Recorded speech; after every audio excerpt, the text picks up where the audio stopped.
أعوذ بالله من الشيطان الرجيم.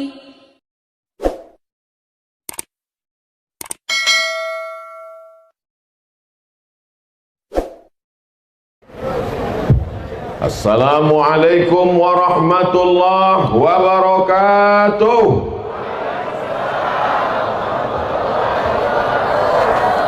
Petang hari matahari tenggelam nampaklah bulan. Dari sambutan salam nampaknya macam belum makan. Apa kabar semua jemaah? Sehat? Badan sehat? Hati sehat? Kantong sehat? Dah selesai masalah. Alhamdulillahi rabbil alamin. Wassalatu wassalamu ala ashrafil khalqi ajma'in, Sayyidina wa maulana Muhammadin wa ala alihi wa sahbihi wa man da'a bi da'watihi wa istanna bi sunnatihi ila yaumi liqa'i rabbih wa ba'du. Udah selesai fotonya. Mengapalah Ustaz tegak berdiri di sini? Banyak alasannya. Biar mudah turun dekat tangga. Kalau saya tegak di sana, ada Ustadz Zulfikar Hajar, kakak kelas kami senior atas jauh waktu di Mesir. Kalau saya tegak di tengah, ada pula Kiai Haji Al-Mukarram Al-Ustadz Muhammad Ja'far Shaghir, Direktur Mudir Ma'had Pesantren Al-Munziri. Kalau saya tegak di sini, ada pula guru saya. Tahun 1990 saya mengaji 30 tahun yang lalu, berulang alik dari Sungai Sekambing ke Mabar, ke rumah Ustadz Fadlan Zainuddin yang mengaji tadi. Maka saya carilah tempat yang saya membelakangi panitia. Ini semua mesti dijelaskan nih sekarang, karena memang kita ini sedang dipantau. Jangan sampai ada fitnah di antara kita, jangan sampai ada dusta di antara kita. Tujuan kita berkumpul ini insya Allah niatnya baik, maka yang turun juga rahmat Allah baik-baik insya Allah. Amin. Tak ada niat tak baik, betul? Di depan kita ada asrama putri. Saya tidak pernah diminta untuk meletakkan batu pertama, karena banyak yang saya letakkan batu pertama sekaligus batu terakhir, dan jamaah tahu itu. Maka saya selalu diminta untuk menandatangani prasasti peresmian. Tadi saya diminta pagi, tanda tangan prasasti peresmian rumah Quran. Udah selesai foto-foto, saya tengok di jalan fotonya, tanggal 20 Maret 2020. Loh, kenapa baru tadi ditandatangani? Undangannya udah lama, sekarang Ustaz baru bisa datang, gara-gara Covid. Jadi Maret kemarin jadwalnya, saya tak bisa datang karena Covid. Akhirnya ditunggu-tunggu, Covid ini tak pulang. Tak pulang, dia ke Wuhan. Saya datang. Belaga kami sama Covid itu. Bapak Ibu yang dimuliakan Allah Subhanahu wa taala, kullu mri'in tahta zilli sadaqatihi. Nanti kita di akhirat bangkit dari kubur. Idza sama'u fatarat, langit terbelah. Wa idzal kawakibu tasarat, planet bertabrakan. Wa idzal biharu fujirat, lautan diledakkan. Wa idzal quburu bu'zirat, semua yang dikubur bangkit tegak berdiri di padang mahsyar. Alimat nafsum ma qaddamat wa akharat. Hari itu orang baru sadar apa yang sudah dibuatnya menjadi amal menghadap Allah Subhanahu wa ta'ala. Tak ada tempat bernaung di padang mahsyar, karena tukang tenda pun tak mati bawa tenda. Hai tukang-tukang tenda, jangan kalian sombong. Kalian pikir kalian mati bawa tenda?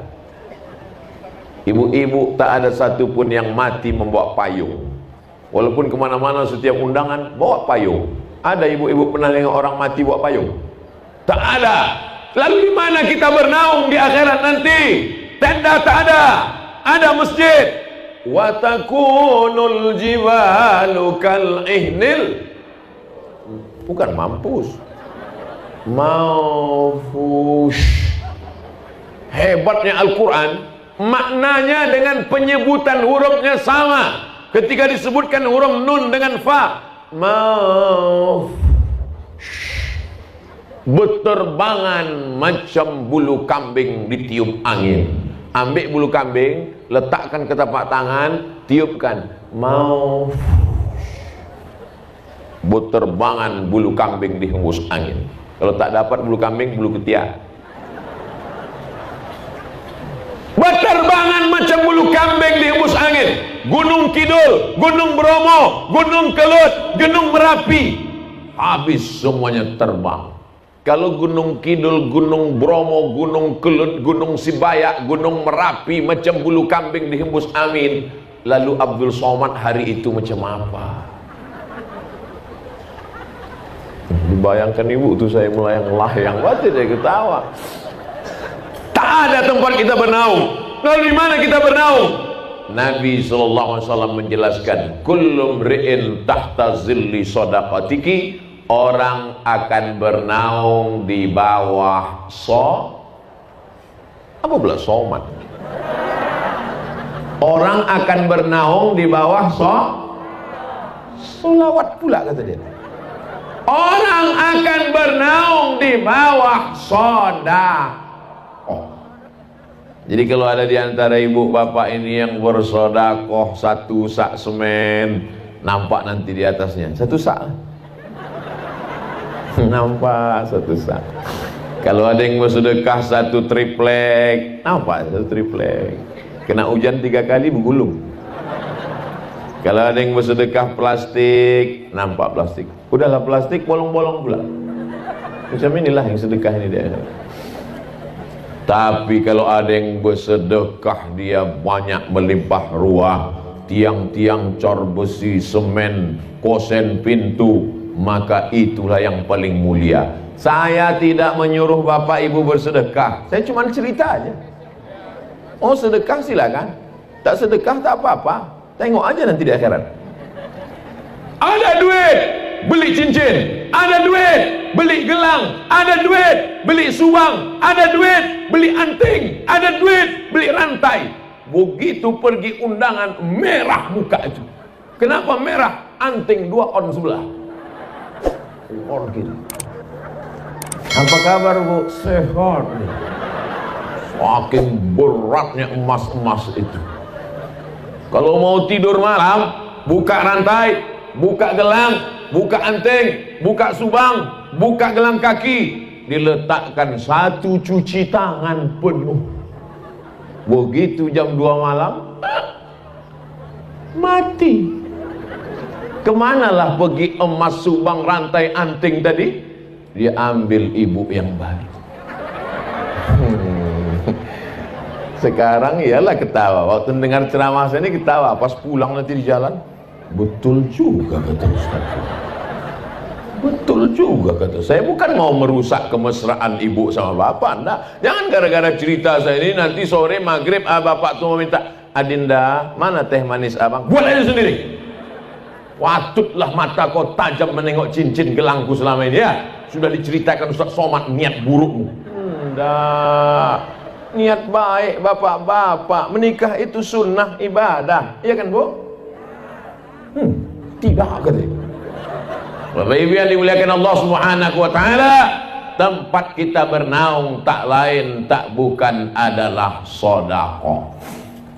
Ada yang tenggelam karena keringatnya sampai mata kaki, ada yang tenggelam sampai ke lutut, ada yang tenggelam sampai ke pinggang, ada yang tenggelam sampai ke dada, ada yang tenggelam sampai ke leher, ada yang tenggelam sampai ke kepala, menghadap mereka kepada Nabi Adam alaihissalam. Wahai Adam, kami tak tahan menunggu di padang mahsyar, panas, tolonglah menghadap kepada Allah supaya diputuskan pengadilan ini. Aku tak sanggup, kata Adam. Tolonglah Adam. Kata Adam, aku tak sanggup. Kenapa Adam? Dulu Allah melarang aku makan buah kuldi.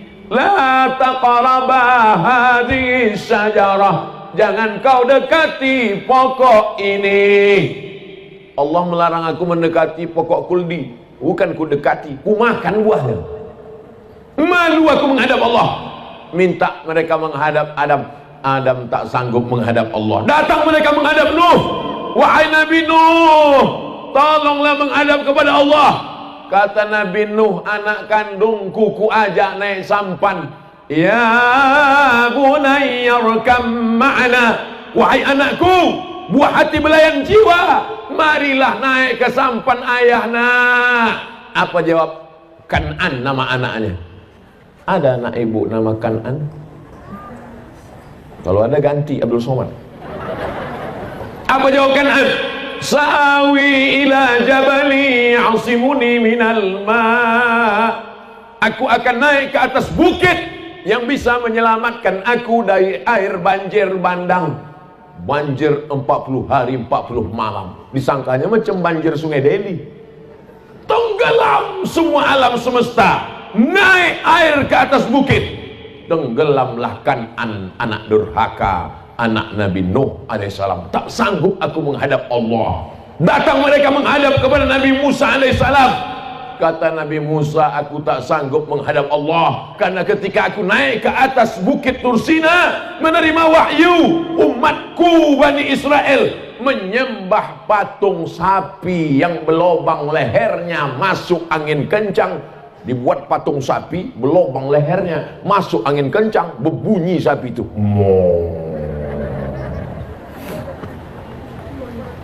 Datang mereka menghadap kepada Nabi Isa. Wahai Nabi Isa, mintalah kepada Allah supaya diputuskan pengadilan. Kata Nabi Isa, aku tak sanggup menghadap Allah karena mereka buatkan patungku dan mereka sembah aku. Aku malu menghadap Allah. Akhirnya mereka menghadap kepada Sayyidina wa Maulana Muhammad sallallahu alaihi. Makanya umat Nabi Ibrahim, umat Nabi Nuh, umat Nabi Musa, umat Nabi Isa ingin menjadi umat Nabi Muhammad sallallahu alaihi wasallam. Badannya paling kecil, umurnya paling pendek, amalnya paling sedikit, badannya paling ringan, tak sampai 50 kilo. Yang Abdul Somad, yang lain lebih. Tapi dia lebih dulu masuk surga daripada umat-umat yang lain.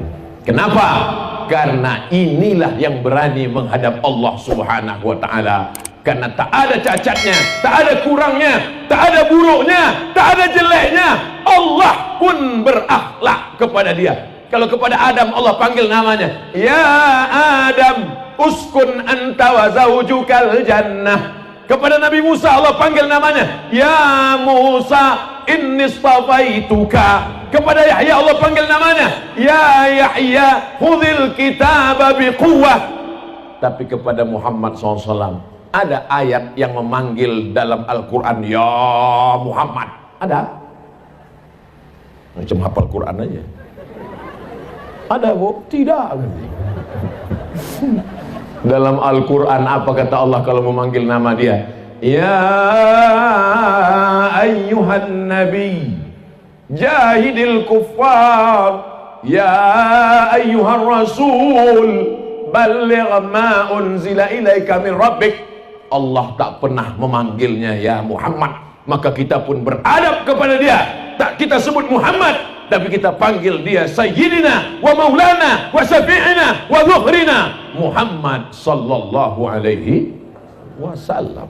Ustadz ini marah atau cuma? Enggak, kan macam baru kenal aja. Tadi dulu memang beginilah setelannya, jadi tak bisa. Mikrofonnya pula mantap, hebat sound system pesantren Al-Munziri ini. Sudah pakai selimut pun keras juga suaranya. Kadang di tempat-tempat lain hebat, besar. Pas ceramah kita, assalamualaikum. Di Al-Munziri udah bekucung, tinggal sholat jenazah aja lagi.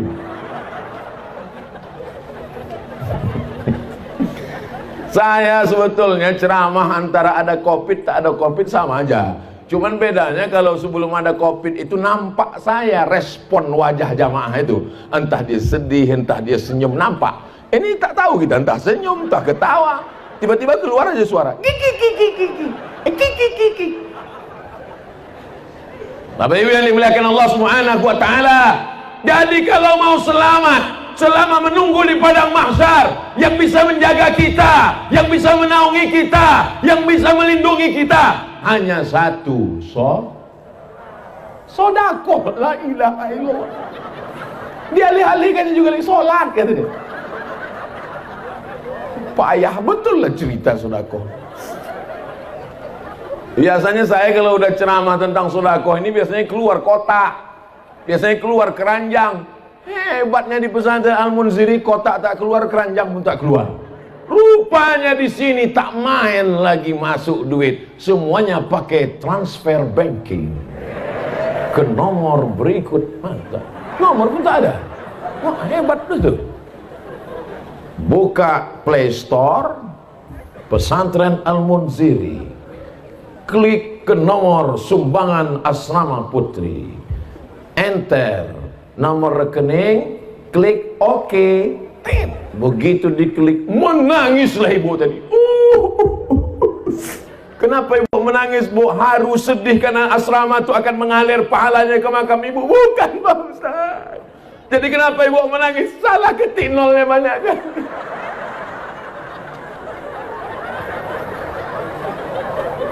Bapak Ibu yang dimuliakan Allah Subhanahu wa taala, kalau kau ketik 1 juta, ada uangmu di sana 100 juta, yang kau sedekahkan 1 juta, mati engkau. Yang kau bawa mati yang 100 juta, apa yang 1 juta? Tak jelas pangkalnya, juta. Tak mana, ulang sekali lagi. Kalau kau sedekahkan 1 juta, di kantormu, di bankmu, di dompetmu, di kamarmu ada 100 juta, mati kau malam ini. Yang kau bawa mati 1 juta apa 100 juta? 1 juta. Masukkan 1 juta.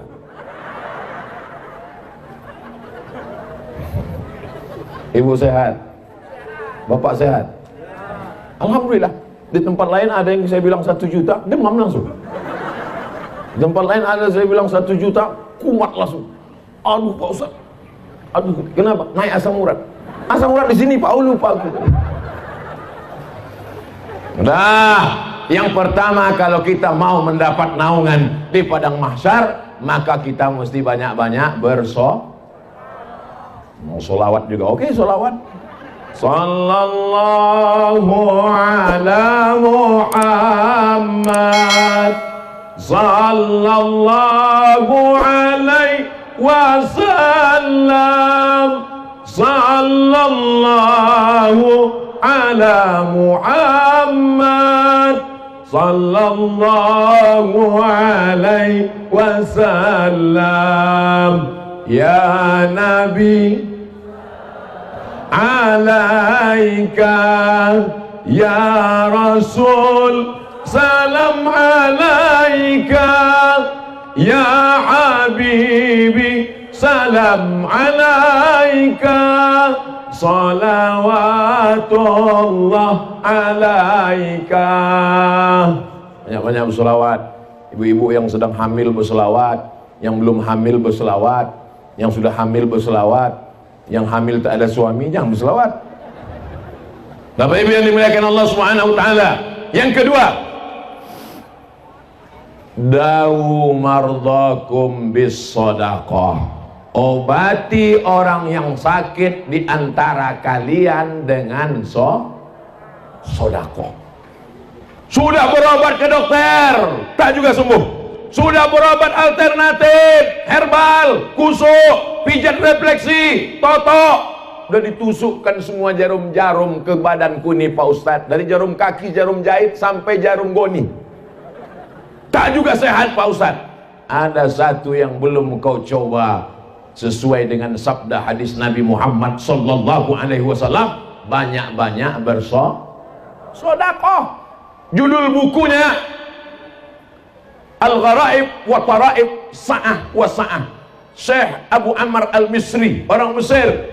Dia bercerita tentang orang Saudi Arabia, kaya raya, sakit, pergi ke Amerika. Sampai ke Amerika, apa kata dokter Amerika?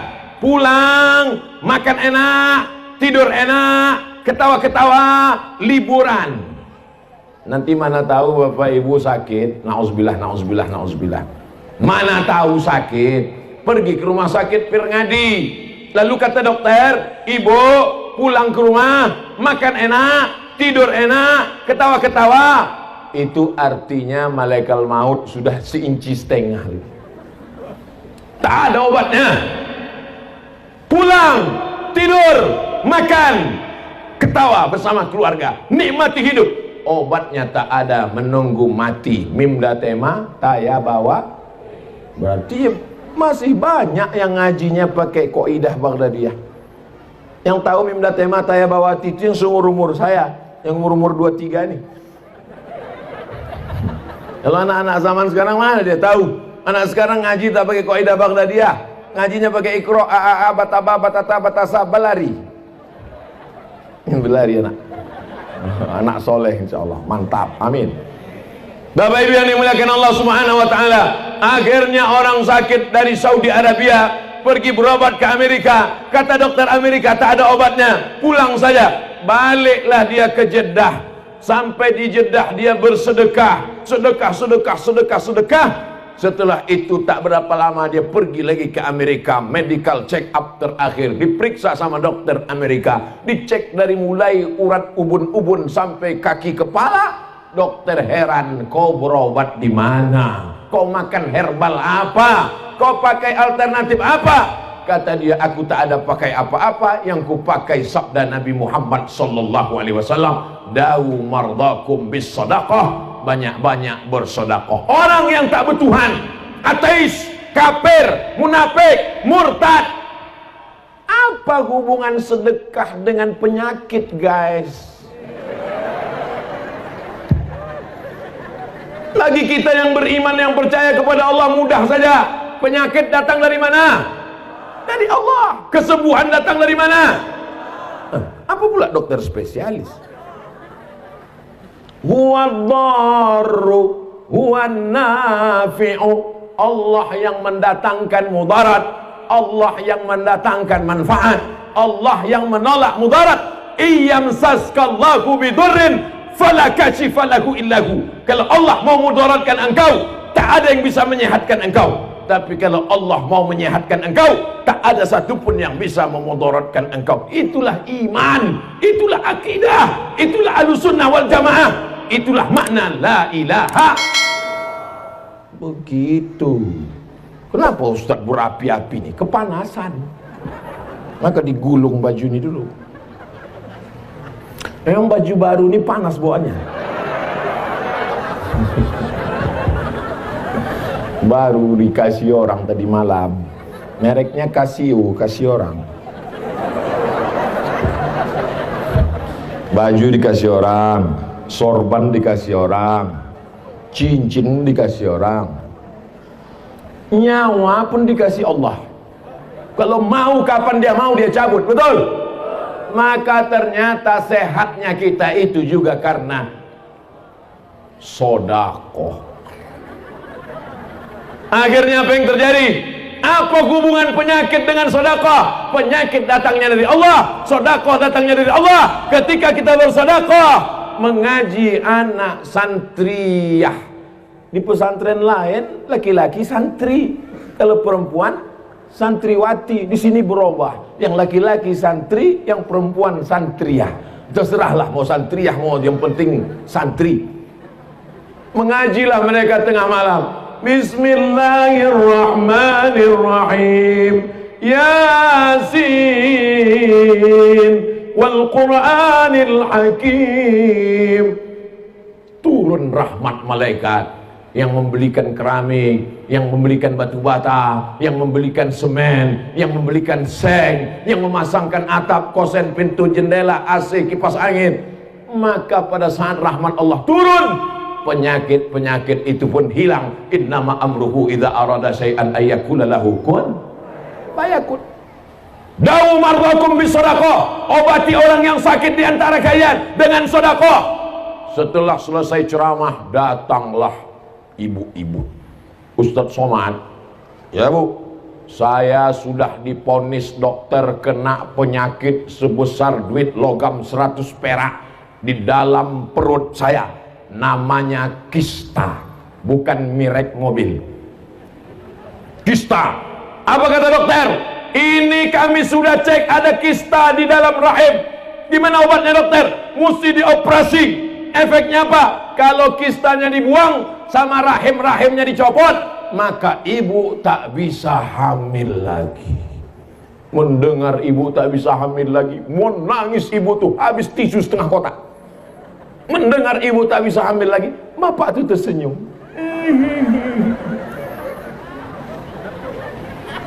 Bapak jangan senyum kali pak, ibu ini mengintai.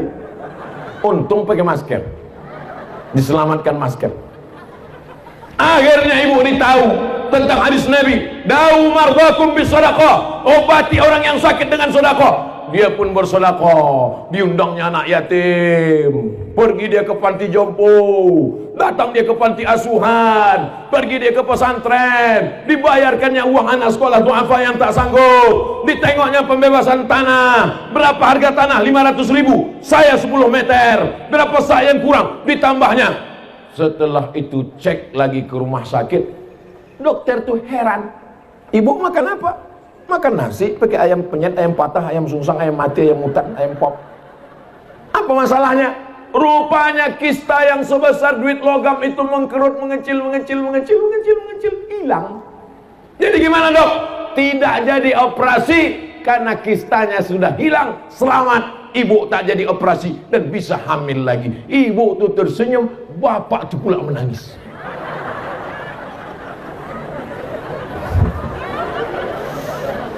Pupus sudah harapanmu pak. Bukan main senangnya ibu-ibu ini ku tengok. Kakak mendengar bapak itu tak jadi begini lagi.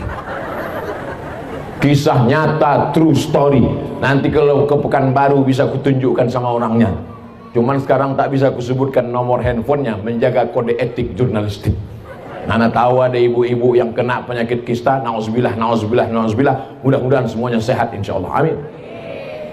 Datanglah orang kena penyakit lutut benanah, sudah 7 tahun tak kering-kering, dikusuk tak kering, makan obat tak kering, benanah saja lutut itu. Datang kepada rumah Imam Abdurrahman Ibnu Mahdi ahli hadis. Hai Imam Abdurrahman Ibnu Mahdi, ya ini lututku benanah sudah 7 tahun tak kering-kering, apa obatnya? Kau sudah berobat? Sudah. Tak kering juga? Tidak. Tunggu sebentar, aku sholat sunat. Sholat sunat hajat Imam Abdurrahman Ibnu Mahdi 2 rakaat. Selesai itu kata dia, kau pulang buat sumur. Hah? Sakit lutut suruh pula buat sumur. Pokoknya kau buat ada sumur. Pulang dia ke rumah, dicarinya kampung yang tak ada air, dibuatkannya sumur. Orang fakir miskin, anak yatim itu apa, kehausan, kelaparan, datang mengambil air sumur, minum, mandi, sholat. Setelah tak lama kering lututnya. Apa hubungan lutut bernanah dengan sumur yang diminum orang? Rupanya sedekah air minum membuat orang bisa sholat, bisa wudu, bisa mandi, bisa makan, bisa minum. Maka turun rahmat Allah, sembuh segala penyakit. Maka kalau ada bapak ibu yang benanah, mau lutut, telinga, hidung, kepala benanah. Sekarang ada anak-anak gadis perempuan yang benanah 2, ujung hidung sama ujung dagu. Karena dagu mau mancung, disuntikkan kresek silikon tak mau mencair dengan darah, akhirnya benanah. Mau disedot takut hilang dagu, akhirnya ditempelkanlah lintah, terapi lintah. Ditempelkan lintah untuk menyedot nanah yang ada di dalam. Lintah itu biasanya kalau sudah menempel di kulit, setengah mati kita mencopotnya tak bisa. Tapi ini begitu ditempelkan lintah, melompat lintah itu. Apa kata lintah? Masam kali nanahnya. Maka jangan robah ciptaan Allah. Jangan kalian robah-robah. Ini banyak perempuan sekarang, dagu suntik tajam, hidung suntik tajam, cuman 2 bulan. Habis itu hidung menanah, dagu benanah, hidung turun, dagu turun. Tinggal cari sapu lidi macam nenek sihir. Akhirnya apa yang terjadi? Sembuh kering lututnya karena sedekah air minum. Jadi kalau ada jamaah ini mau bersedekah air minum, jangan sebotol 2 botol. Datang ke pesantren Al-Munziri, temui Kiai Haji Al-Ustadz Haji Muhammad Ja'far Shagir, tanya, berapa sumur bor yang perlu dibangun tak kering-kering, hidupkan sampai hari kiamat tak kering-kering, mengalirlah pahalanya. Boleh saya niatkan untuk almarhumah omak saya Pak Ustadz, mantap. Datang sahabat Nabi bertanya, ya Rasulullah, ya ummi matat, emakku mati. Nyala kasar kali Ustadz, meninggal. Terlalu lembut Pak Ustadz, maninan. Ummi matat, emakku meninggal. Apa atasaddaqu anha? Kalau aku bersedekah, apakah sampai pahalanya untuk dia? Kata Nabi, tasaddaq, bersedekahlah engkau, pahalanya sampai untuk dia. Ayyus sadaqatu afdal? Apa sedekah yang paling afdal? Saqiyul ma, memberi air minum. Maka bersedekahlah sumur bor. Saya mohon maaf Pak Kiai, saya tak tanya ini santrinya berapa, kamar mandinya berapa. Tapi saya pernah ceramah di salah satu daerah, santrinya 1000, kamar mandinya 10. Bayangkan itu, perang yang paling sulit, ngantri panjang, kemana mau diletupkan bom atom ini. Belum sempat kami cerita panjang lebar sama Pak Kiai tadi. Mestinya kita ukur standar kamar mandi berapa, sumur bornya berapa, layak apa tak layak. Itulah yang akan menolong kita di hadapan Allah Subhanahu wa Ta'ala. Betul apa salah? Saya tak ada maksa Bapak Ibu. Kalau salah katakan salah. Saya sudah siap mau pulang ke rumah. Bapak Ibu yang dimuliakan Allah Subhanahu wa Ta'ala, yang pertama, sedekah menjadi atap naungan di akhirat. Yang kedua, kalau mau sehat walafiat, bebas dari segala macam penyakit, banyak-banyak bersoh. Saya ditanya sama jamaah, Ustadz Somad, kemarin kami tengok di Facebook di Aceh, lalu kemudian ke Medan, lalu kemudian ke Palembang, lalu kemudian ke Jakarta, lalu kemudian ke Makassar. Kenapa Ustadz sehat terus Pak Ustadz? Apa yang Ustadz minum? Teh manis. Makanannya nasi lemak. Tak ada tambahan suplemen-suplemen. Nggak ada, Beb. Jadi kenapa Ustadz sehat?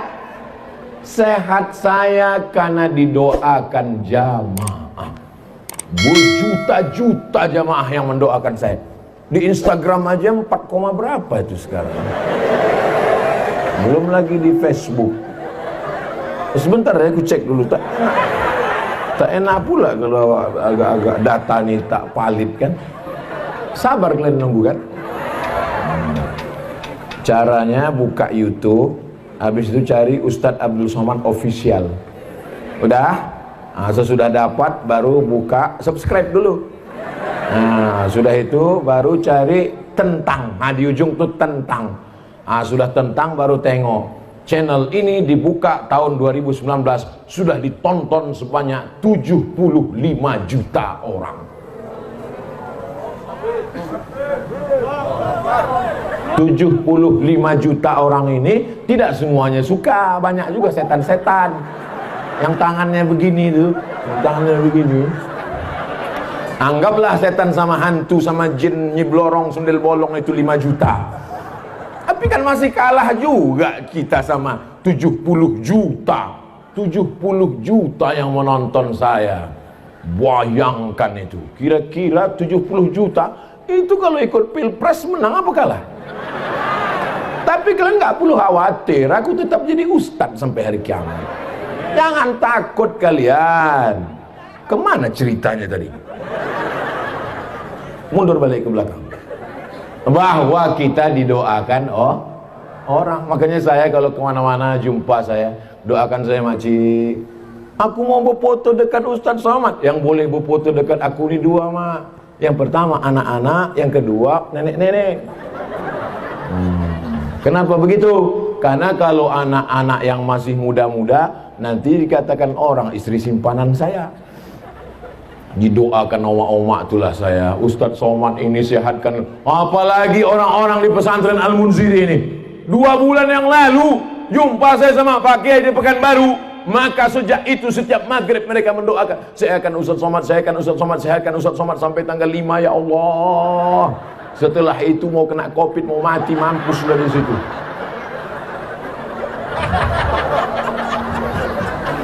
Orang Jamaah Al-Munziri ini ikhlas-ikhlas, suci-suci hatinya.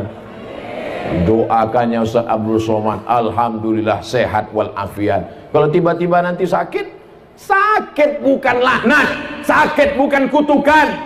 Ma yusibul mu'min min nasabin wala wasabin wala saqamin wala syaukin. Demam, sakit, sampai duri yang menusuk tapak kaki. Sesungguhnya Allah ingin menghapuskan silap, salah dan dosa-dosa kita. Makanya kalau ada tetangga, kawan, sahabat kita sakit, si Anu kemana? Sakit. Mudah-mudahan diampunkan Allah dosanya ya. Begitu. Si Anu kemana? Sakit. Mampus di situ. Astaghfirullah. Astaghfirullah. Rabbal baraya. Astaghfirullah minal khataya. Rabbi zidni ilman nafi'a wawafiqni amalan salihah. Sesungguhnya saya ceramah ini agak kurang konsentrasi saya. Seringkali apa yang mau saya sampaikan itu lupa saya bahan. Karena asal tertengok saya ke sana kantin. Asal kantin, terbayang saya bakwan, nasi ayam. Saya memang tak bisa saya kalau ada makan. Tapi saya tetap berusaha untuk fokus. Bahwa yang pertama yang menolong kita di padang mahsyar, yang menjadi atap pelindung kita supaya selamat dari padang mahsyar adalah sedekah. Yang kedua, yang sakit berobat, berusaha, berikhtiar dengan sedekah. Yang ketiga, sampai berapa nih Pak Ustadz? Biasanya saya ceramah itu saya tengok jamaah.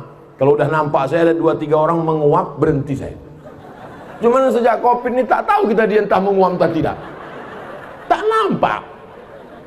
Mana nampak? Nampak, entah menguap, entah senyum, entah apa. Mata aja begini-gini.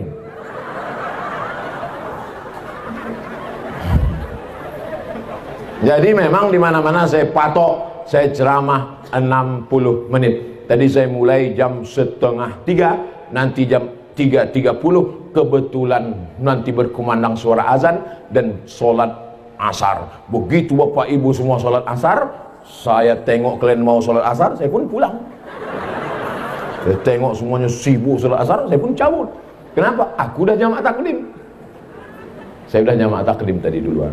Jadi jangan nanti pas saya pulang, oh Ustadz itu yang kalian ikut itu, ceramah aja mantap, sembahyang pun tidak. Banyak orang sedang mengintai-ngintai kesalahan kita sekarang, betul? Yang tak betul yang bilang betul, bilanglah tidak. Yang ketiga, shadaqatu sirri tadfa'u mitatassu. Sedekah menolak mati su'ul khatimah. Kemarin tetangga kita yang ikut-ikut 17 Agustus manjat pinang itu mana dia? Pak RW mati gitu Pak RW. Meninggal kenapa? Sakau. Si Anu meninggal kenapa? Pas main gaple, kelepak mati. Si Anu meninggal kenapa? Pas nyanyi dangdut. Jatuh bangun aku. Kelepak mati. Kalau mau selamat supaya mati husnul khatimah, kita diajarkan tuan-tuan guru berdoa. Allahumma khtim lana bi husnin wala takhtim alaina bisu'il khatimah. Tapi jangan lupa, ini yang ketiga, sedekah menyelamatkan orang dari mati su'ul khatimah. Amal banyak, sholat sunat banyak, pengajian banyak, jilbabnya panjang, sedekahnya banyak.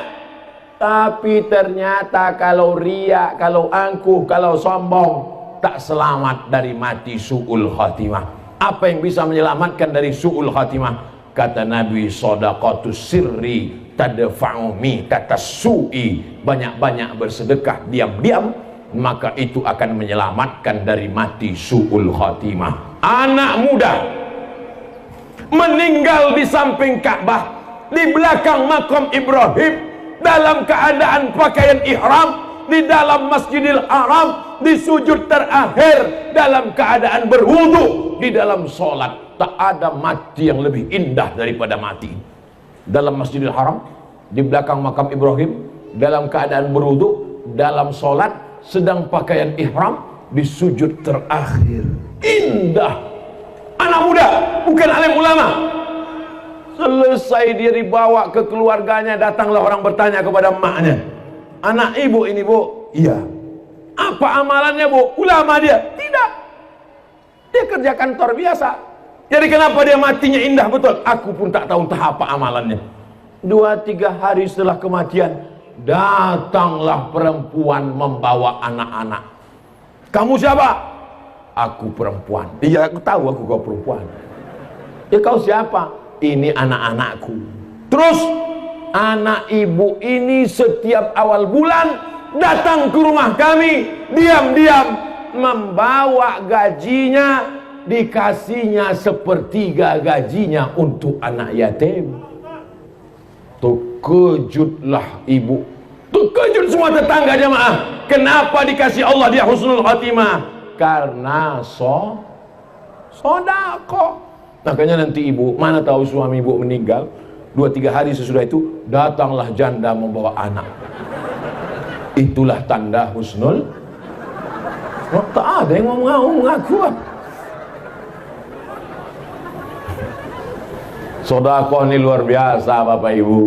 Kawan saya dalam keadaan kesulitan, datang dia ke tempat Pak Kiai. Pak Kiai, aku hidupku sedang sempit, aku dalam keadaan susah, aku dalam stres, aku depresi. Kau cari kampung, terus kau cari warung di kampung itu, terus cari yang catatan utang orang paling banyak di situ, sampai malu jumpa beli minyak lampu, malu jumpa beli beras, malu jumpa beli sabun karena utang begitu banyak. Terus bayarkan diam-diam, maka Allah lepaskan segala kesulitanmu. Wallahu fi aunil abdi maka nal abdu fi auni akhih. Allah akan menolong seorang hamba selama hambanya itu mau menolong saudaranya. Jadi masalah menolong orang dengan sedekah ini Bapak Ibu luar biasa. Makanya orang-orang mati itu kalau sudah mati masuk ke liang lahat dikubur, ditanya Allah Ta'ala, hai mayat, mau kalian hidup lagi? Apa kata mayat-mayat itu menjawab, laula akhartani ila ajalin qarib. Macam film hantu, ada suara soundtracknya.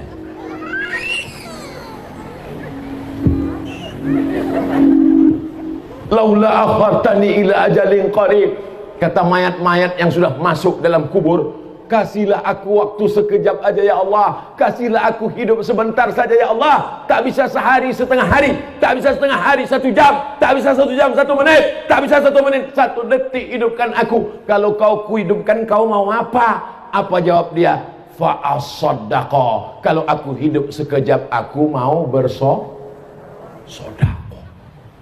Kenapa Ustaz dari tadi ceramahnya ke sini terus? Kenapa tak ke sana? Mereka tuh tak ada duit. Duit mereka dipegang ini semua. Aku tak ada gunanya aku ceramah ke pinggir sana. Bersedekahlah kalian, bersedekah. Ujung-ujungnya pasti dia nanya, "Ma, boleh ya?" gitu. Bagus aku langsung aja kan. Setuju kan, Pak? Ah, benar kok. Betul, betul Pak Ustaz. Lepas aku dah gitu. Lepas aku dah gitu.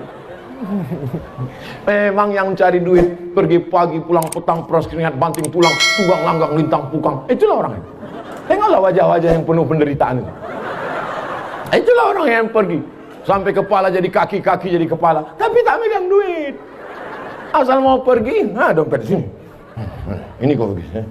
Kau nyampe banyak megang, nanti berbini kalau sekali lagi. Tapi insya Allah tak apa-apa Bu. Niat ibu baik kan Bu kan? Mengaku pula. Mudah-mudahan duit bapak kalau dipegang ibu ini tak hilang. Kalau lah ibu-ibu begini yang megang duit bapak, jilbabnya panjang, rajin pengajian, tak akan dibelikannya duit bapak itu gelang tangan, gelang kaki. Paling-paling dibelikannya emas batangan. Ibu-ibu yang suka shopping ke mall, ada ibu-ibu nih ke mall sehari 3 kali macam makan obat. Pagi jam 8 dia pergi ke mall, kata security jam 10 baru buka Bu. ditahannya tegak di pintu. Pagi ke mall, siang ke mall, malam ke mall. Cincin 3 kiri 3 kanan. Kalau mau beli kangkung nunjuk, berapa ya?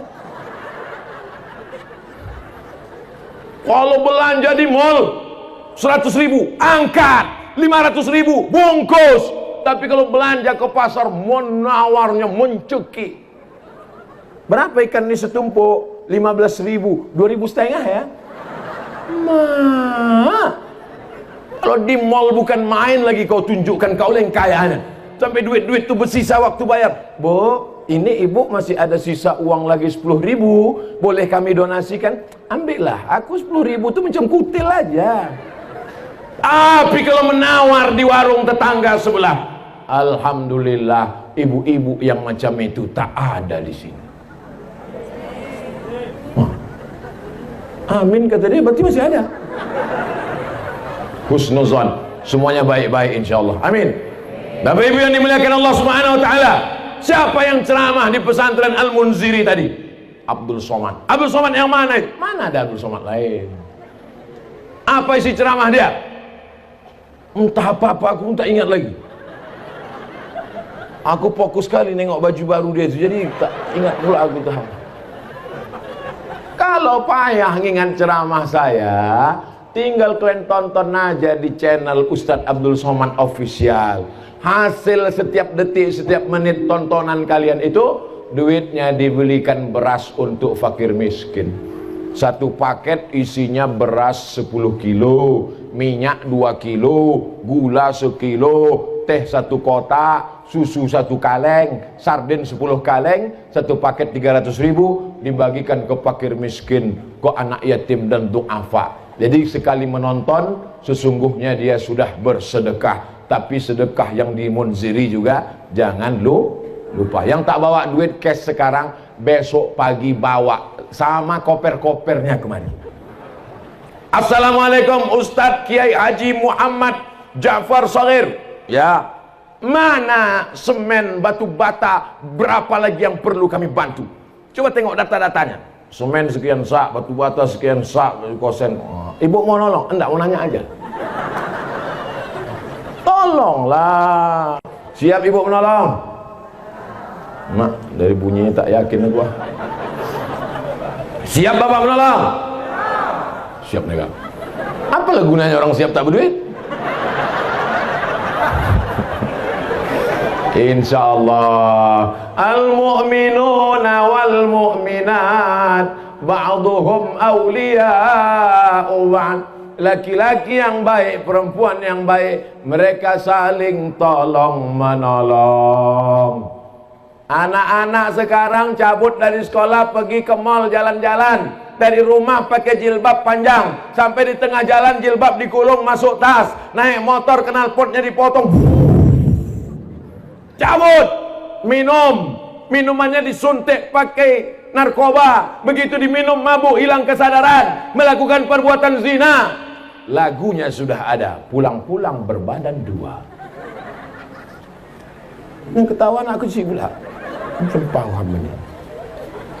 LGBT, zina, virus HIV/AIDS, sakau, narkoba, tidak ada yang bisa menjaga anak-anak kita selain benteng pondok pesantren. Betul? Yang sudah mendaftarkan anaknya ke pesantren, alhamdulillah. Yang belum mendaftarkan anaknya, segera daftarkan ke pesantren Al-Munziri Medan, Sumatera Utara sebelum tanggal penutupan berikut ini, tahun ajaran 2021-2022. Potong, masukkan ke Instagram. Aku sudah habis tanggung jawab di dunia. Kalau ditanya Allah nanti di akhirat, kenapa anak si anu mabuk? Kenapa anak si anu sakau? Kenapa anak si anu pakai sabu-sabu? Bukan salahku ya Allah. Aku sudah sampaikan di mana-mana, sudah kuceramahkan. Mereka lah yang tak mau mendengarkan ceramah. Tapi ibu-ibu yang ada di sini semua insya Allah selamat anaknya dunia akhirat. Amin. Oma ayah saya nun di Kabupaten Pelalawan, dari Pekanbaru 3 jam lagi ke arah Jambi. Saya disekolahkan pesantren Darul Arafah Lau Bakri Deli Serdang, Sumatera Utara. Menengoknya setahun sekali. Beruntung betuahlah kalian. yang ditengok. Ini banyak anak-anak santri ini minta tengok pula sekali 3 hari, sehari 3 kali.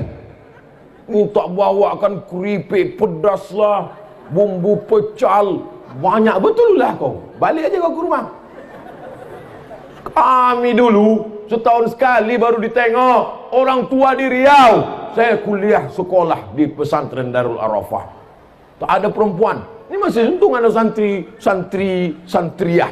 Kami tak ada santriah, laki-laki semua. 1.800 santrinya, laki-laki semua. Tengok kanan laki-laki, tengok kiri laki-laki. Kalau mau menengok perempuan, pas makanlah bibi-bibi yang masak di dapur. Bukan baik bibi itu. Ngantri lah kami bawa piring. Dek kata Pak, kelepak maksudnya. Kata lewat. Hari Sabtu, hari Ahad, hari libur. Wah, datanglah nenek-nenek menjenguk cucunya. Itulah, cantik juga nenek-nenek itu kadang-kadang. Jadi kalian di pesantren nih enak, cantik, indah, alamnya luar biasa. Saking makbulnya doa orang di pesantren. Dari tadi malaikat sudah mau menurunkan hujan, tak hujan-hujan. Ditahannya. Gimana? Kuturunkan, tunggu dulu, selesaikan ceramah Abu Somad dulu. Sikit lagi. Saking kan hebatnya doa santri-santri. Mereka berdoa, kenapa doanya makbul? Karena mereka dekat dengan langit. Itu di atas.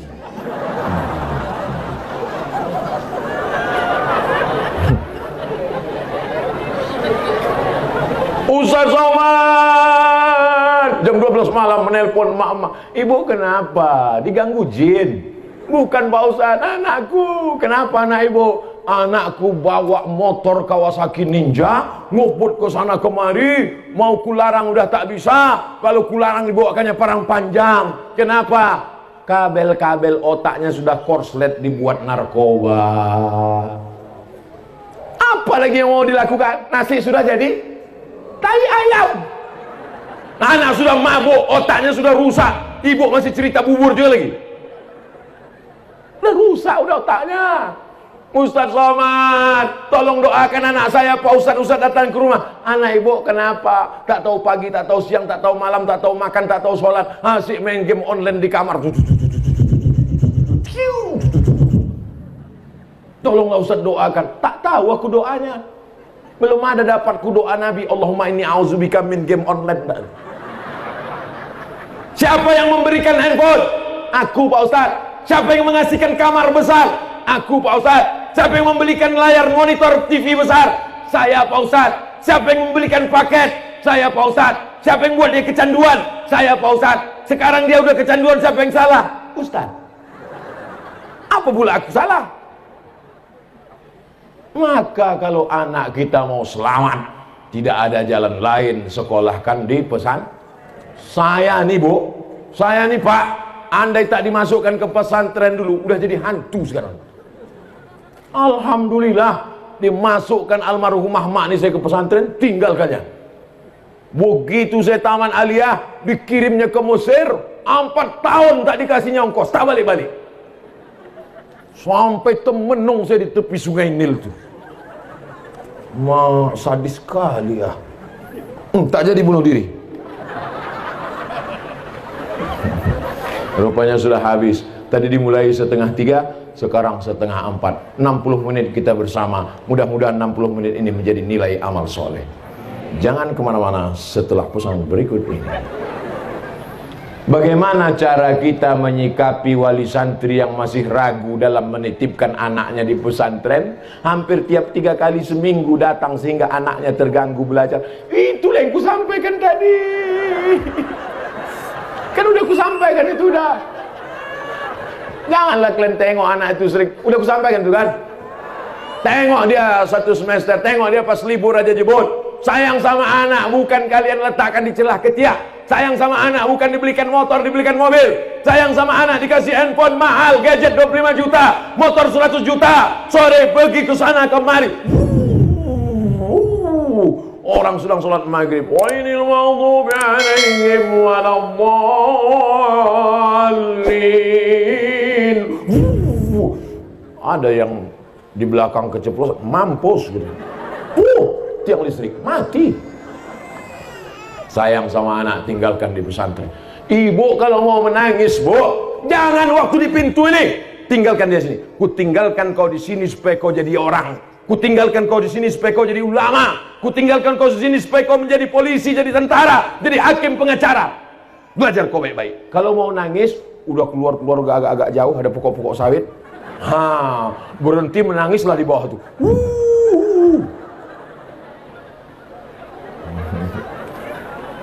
Iyalah, Ustadz ditinggalkan di pesantren, mungkin Ustadz adik-beradik ramai 12 orang, do re mi fa sol la si do re sol fa mi re do. Anak pertama paling disayang, adik-beradik cuma 2 orang. Bukan anak dibuang dicampak kan ini bukan bin kardus, anak kesayangan. Tapi orang tua saya punya prinsip, kau mesti jadi orang, kau mesti sekolah. Maka saya yakin dan percaya ibu-ibu yang selama ini menangis pulang sampai menangis biji matanya sebesar telur angsa. Nangislah ibu tuh. Kenapa Bu? Aku tadi ke pesantren kasurnya tipis. 2 minggu yang lalu ku tengok anakku Pak Ustadz tipis kasurnya. Terus kemarin ku tengok yang tipis itu pun hilang pula. Datang si bapak menasehati, jangan kau menangis, lebih baik kau menangis sekarang daripada nanti kau menangis anakmu pecandu narkoba. Kuatkan semangatmu. Ngamuk pula ibu tuh. Enak aja kau marah. Aku yang mengandung dia 9 bulan 10 hari, aku yang menyusukan dia 2 tahun. Kau kan cuma datang sekali-sekali aja. Hancurlah dunia persilatan. Maka insya Allah kalau bapak bekerja sama dengan ibu, selamatlah anak-anak kita yang menyelamatkan di antaranya pesantren Al-Munziri. Ala hazihin niyah wa kulli niyatin sholihah. Al-Fatihah. A'udzu billahi minasy syaithanir rajim. Bismillahirrahmanirrahim. Alhamdulillahi rabbil alamin. Ar-Rahmanir Rahim. Maliki yaumiddin. Iyyaka na'budu wa iyyaka nasta'in. Ihdinas siratal mustaqim. Siratal ladzina an'amta 'alaihim ghairil maghdubi 'alaihim waladdallin. Amin.